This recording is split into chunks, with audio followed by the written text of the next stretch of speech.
About 1,000,000 years ago, there was a judge famous for being brilliant, but also being just ornery, a curmudgeon, if you will. And he used to say, you're not to build a rapport with a jury.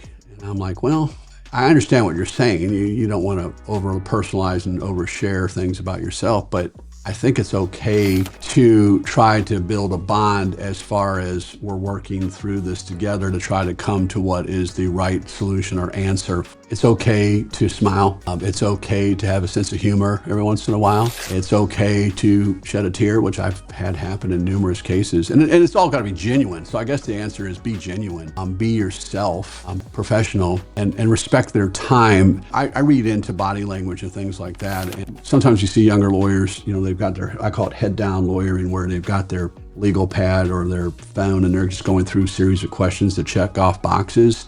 And they don't look at either the judge, the finder of law, or the jury, the finder of fact. In North Carolina, sometimes the judge is both. You don't want to lose your audience. And it's very easy for them to get ticked off at you if you're asking questions that you can see from their body language they're not interested in. In fact, it's one reason in some higher level jury trials, I'll oftentimes have an associate sitting next to me or a legal assistant sitting and watching the jury, and during breaks, just saying, what's the body language going on? Do they seem interested? Do they seem bored?